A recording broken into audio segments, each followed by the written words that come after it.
Many of us in the delegation are here in South Korea for the very first time. And thank you for listening to us patiently. Thank you for the warm welcome. I wish we could have stayed a little longer than what we are, but since we are all on national duty, we have limited time.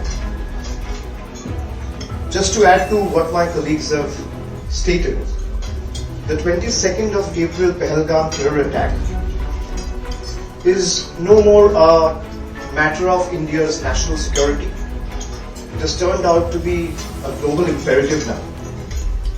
And time and again, we have been saying this, how Pakistan has been harboring, shielding and sheltering terrorists in their own land. Right from the time both India and Pakistan has gained independence at an interval of a day, at the same time, precisely.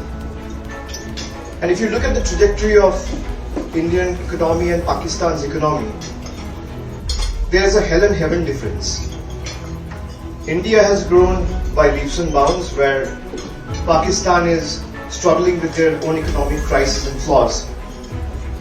And the attack on Jammu and Kashmir in Pahalgam is a testament to the fact that they don't want the Indian economy to prosper. This is a message we want to carry to the world, where you have 7 delegations going to different countries. And we want to tell this to you, everyone, with all humility and grace, that any support to Pakistan is a support to terror organization. And when the terror attack was carried out this year, on the 22nd of April, we actually expected Pakistan to do justice and bring the perpetrators to book. Either you bring justice to them, or justice needs to be done to them. You anyway have to do justice. We waited patiently for a week, 10 days, 14 days.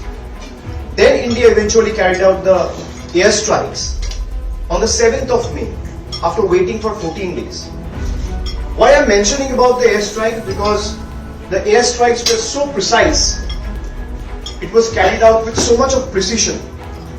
We ended up successfully destroying 9 terror infrastructure without endangering a single civilian life. This is what India is, firm in resolve, yet honorable in action. I come from a land where we have a special bond with every Koreans living in South Korea. I come from the land of Rabindranath Tagore.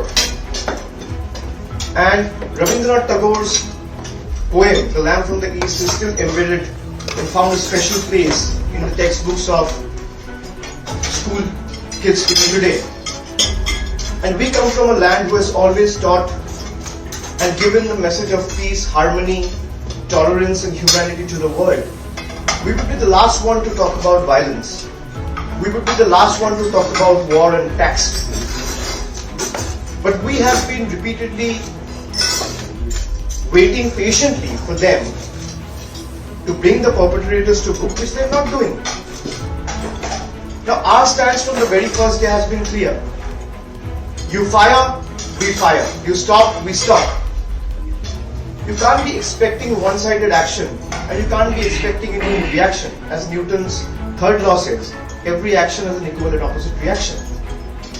Now, breeding a snake back in your backyard and expecting that snake to only bite your neighbor is the last mistake we should do, or last thing we should think of. Because once the snake is unleashed, it will end up biting whoever it can.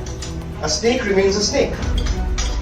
If you're breeding a monster to become a monster, the day the monster is unleashed, it will pounce on an attack on everyone.